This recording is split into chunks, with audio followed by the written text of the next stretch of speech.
Good afternoon, everybody.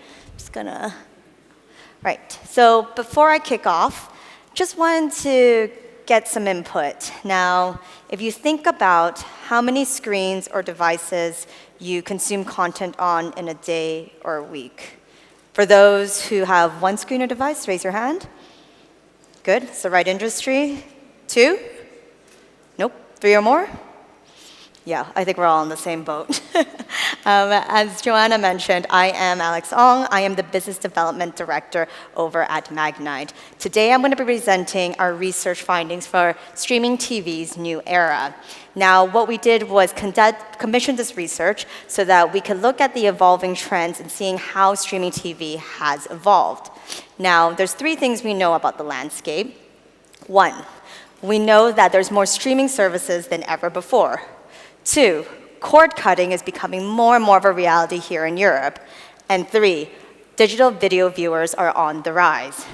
Now, for those who aren't familiar with who Magnite are, we are the leader in streaming TV. We work with publishers, broadcasters, and media owners to be able to provide them technologies to be able to maximize their revenue.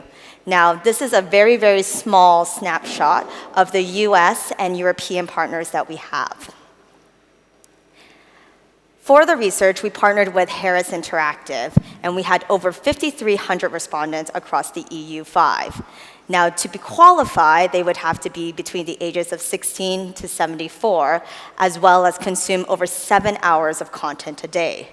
That brought us to kind of 3 separate areas of the findings. Firstly, we've seen streaming TV evolve over the past few years with the pandemic, and it's really hitting a specific maturity right now.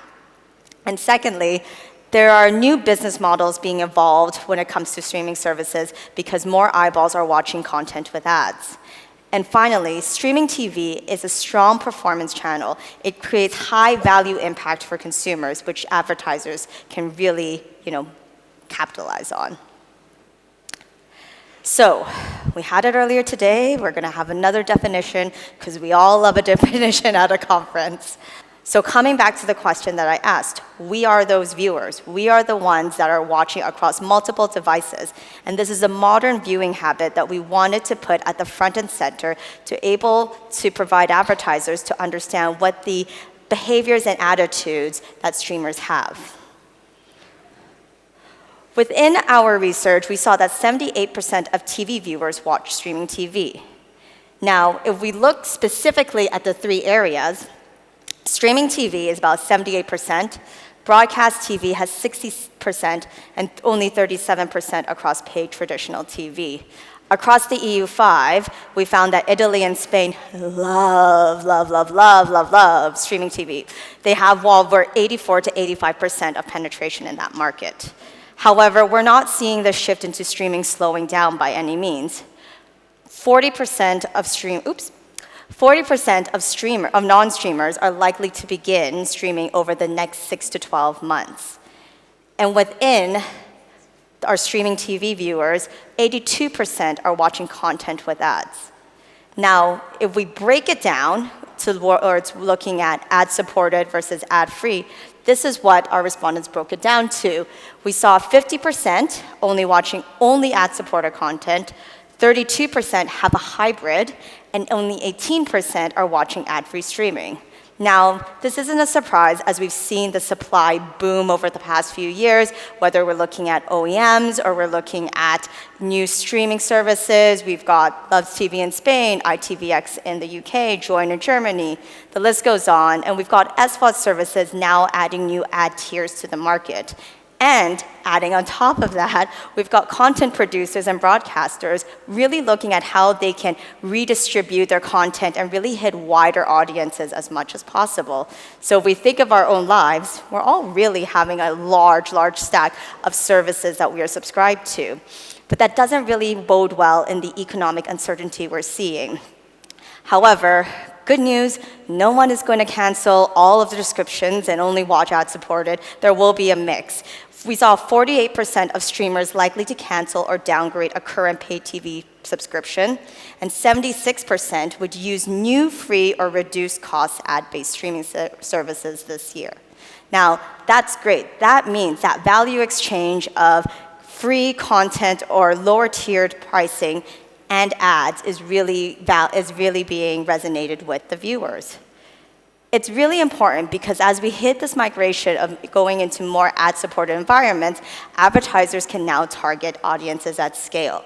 The barrier to entry is now far less than it was ever before. So targeting audiences in a time where time and attention is so important, utilizing streaming for that exposure is going to be really valuable for advertisers. Now, we know not all video is created the same. I may not look it, but I've definitely been in advertising for over 10 years. So I've seen it gone from in-banner to outstream to OLV publishers to CTV to where we are in streaming today. One thing is certain, streaming TV in that lean-back environment really does have that user watching for a lot of content a day. Over 2 hours of content a day compared to what we see across social. Social will have smaller bursts throughout the day, but when you add those numbers up, it's only up to about half an hour of content that they're viewing. Looking at TV, and Tom had mentioned it before, it's such an effective marketing channel and always has been, but it also is coming into streaming TV as well.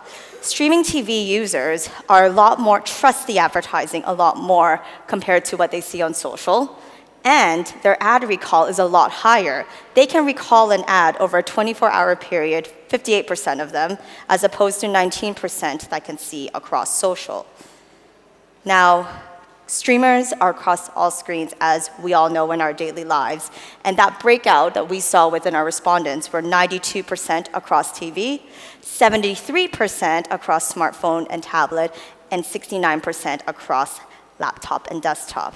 So that cross-device consumption is really important. For advertisers, you know that omni-channel solution and being able to target across all screens at different moments is important, and it is continuing to do that because it drives purchase decisions.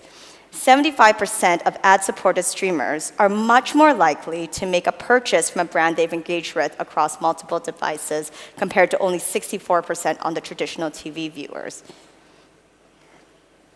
Now, if there's 3 things I would like you to remember today, if you can. I know there's a lot of content. One is streaming TV is the most watched form of TV, and more streamers are watching content with ads. Secondly, viewers are engaged with streaming content for longer periods of time and have higher ad trust and recall compared to social. And finally, streaming TV's environment influences purchase decisions. Thank you, and if you'd like to download our report, here is the QR code, or you can go onto the Magnite's website. We also have it in local language across the EU5 and recently launched the Nordics one. Thank you.